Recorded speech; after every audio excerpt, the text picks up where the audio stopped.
இன்றைக்கி நாம் ரொம்ப டேஸ்ட்டாக சேப்பங்கிழங்கு சேர்த்து புளிக்குழம்பு தான் ஃப்ரெண்ட்ஸ் பண்ண போகிறோம். வாங்க எப்படி பண்ணுறதுன்னு சொல்லி பார்க்கலாம்.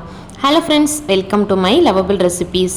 சேப்பக்கிழங்கு புளிக்குழம்பு பண்ணுறதுக்காக இன்றைக்கி நான் ஒரு 300 கிராம் சேப்பக்கிழங்கு எடுத்திருக்கேன். பழமாக 2 மீடியம் சைஸில் தக்காளி எடுத்திருக்கேன். 1/4 கிலோ அளவுக்கு சின்ன வெங்காயம் எடுத்திருக்கேன். காரத்துக்காக 2 பச்சை மிளகா, ஒரு கைப்பிடி அளவு வெள்ளைப்பூடை தொளி உரிச்சு வச்சுருக்கேன். கிழங்கு வச்சிடலாம். அதுக்காக நான் குக்கர் எடுத்திருக்கேன். கிழங்கு எல்லாத்தையுமே உள்ளே சேர்த்துட்டு ஒரு 2 தடவை நல்லா கழுவி எடுத்துக்கிட்டேன் ஃப்ரெண்ட்ஸ். அதில் இருக்கக்கூடிய மண்ணெல்லாம் போகிறதுக்காக ஒரு 1/2 ஸ்பூன் போல் உப்பு சேர்த்து கிழங்கு முங்குற அளவுக்கு தண்ணி ஊற்றி இதை நல்லா அவிச்சு எடுத்துக்கிறலாம். ஒரு 3 விசில் போட்டு இப்போ குழம்புக்கு தேவையான அளவுக்கு ஒரு சின்ன எலுமிச்சம்பழம் சைஸ் அளவுக்கு நான் புளி எடுத்திருக்கேன். இதை இப்போ தண்ணி ஊற்றி ஊற வச்சு ஒரு ஓரமாக வச்சுக்கிடலாம், ஊறட்டும். கிழங்கும் நல்லா வெந்துருச்சு ஃப்ரெண்ட்ஸ். பாருங்கள், இப்போ இந்த தொளி எல்லாத்தையுமே உரிச்சிட்டு கொஞ்சம் பெரிய சைஸ் கிழங்கா இருக்கிறத நான் 2ஆக வெட்டிக்கிறேன்.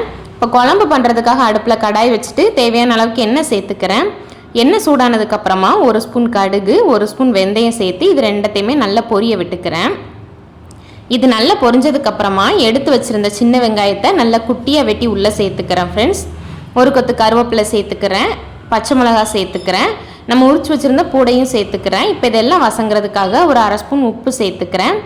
இப்போ இது எல்லாத்தையுமே நல்லா நான் வசக்கிக்கிறேன் ஃப்ரெண்ட்ஸ். இந்த எண்ணெயிலேயே இதை நல்லா கண்ணாடி பதம் சொல்லுவாங்கள்ல, அதுக்கு அடுத்த ஸ்டேஜ் லைட்டாக ப்ரௌன் கலரில் வர வரைக்கும் நல்லா வசக்கிக்கலாம். அடுப்பு மீடியம் ஃப்ளேமில் இருக்கிற மாதிரி பார்த்துக்கலாம். இங்கே பாருங்கள் ஃப்ரெண்ட்ஸ், வெங்காயம் எனக்கு நல்லா வெந்துருச்சு. அங்கங்கே எனக்கு ப்ரௌன் கலரில் வெங்காயம் நல்லா பொரிஞ்சு வெந்துருச்சு. இப்போ நான் அந்த ப்ரௌன் கலரில் இருக்கிறதெல்லாம் தனியாக எடுத்துக்கிறேன் ஃப்ரெண்ட்ஸ்.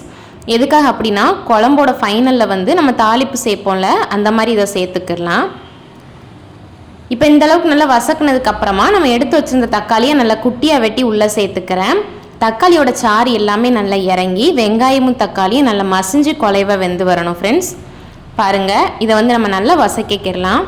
இங்கே பாருங்கள் ஃப்ரெண்ட்ஸ், எனக்கு இது நல்லா மசியெல்லாம் வெந்துருச்சு. தக்காளியோட சாறு எல்லாமே நல்லா எண்ணெயில் இறங்கிருச்சு. இப்போ இந்த ஸ்டேஜில் குழம்புக்கு தேவையான அளவுக்கு நான் ஒரு 2.5 ஸ்பூன் குழம்பு மசாலா பொடி சேர்த்துக்கிறேன். இது வீட்டிலேயே அரைச்ச பொடி ஃப்ரெண்ட்ஸ். குழம்பு மசாலா பொடி இல்லைனா நீங்கள் வத்தத்தூள் மல்லித்தூள் சேர்த்துக்கலாம். வத்தத்தூள் 1 ஸ்பூன்னா மல்லித்தூள் 2 ஸ்பூன், இந்த மாதிரி ரேஷியோவில் சேர்த்துக்கங்க. இப்போ வெங்காயம் தக்காளி கூட குழம்பு மசாலா பொடியை நல்லா இந்த அளவுக்கு மிக்ஸ் பண்ணிக்கலாம் ஃப்ரெண்ட்ஸ், கைவிடாமல் 1 நிமிஷத்துக்கு.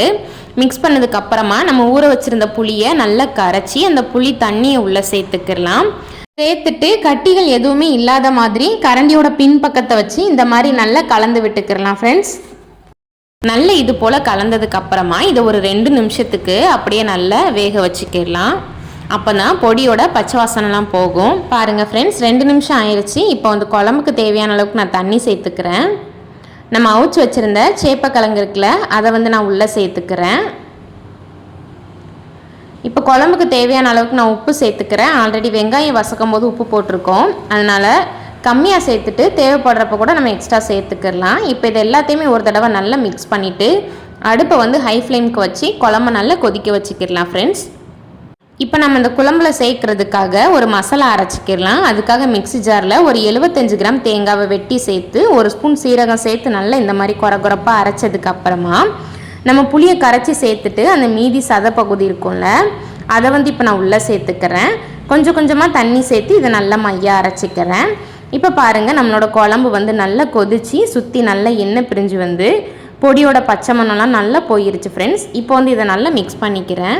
நிறைய பேர் புளியை கரைச்சிட்டு அந்த சதை பகுதியை வேஸ்ட் பண்ணிடுவாங்க. ஆனால் இந்த மாதிரி வேஸ்ட் பண்ணாமல் சேர்த்தோன்னா புளியோட புளிப்புத்தன்மை ஃபுல்லாகவே குழம்புல நல்லா இறங்கிடும் ஃப்ரெண்ட்ஸ்.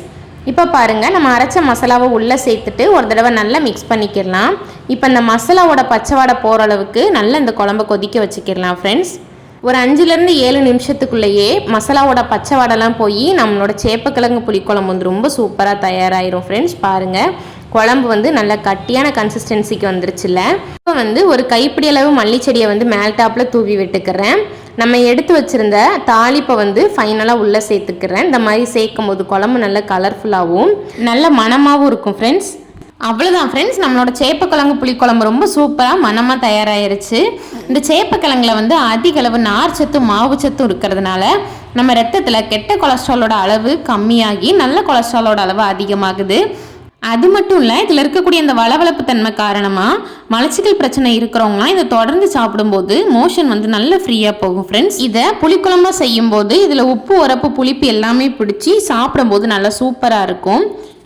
இந்த ரெசிபியை கட்டாயம் ட்ரை பண்ணிவிட்டு உங்களோட ஃபீட்பேக்கை ஷேர் பண்ணுங்கள். இந்த வீடியோ பிடிச்சிருந்தா லைக் பண்ணுங்கள், இந்த லிங்க்கை ஷேர் பண்ணுங்கள். அப்படியே மறக்காமல் நம்மளோட சேனலை உங்கள் பொண்ணானா கையால் சப்ஸ்கிரைப் பண்ணிக்கோங்க ஃப்ரெண்ட்ஸ். தேங்க்யூ.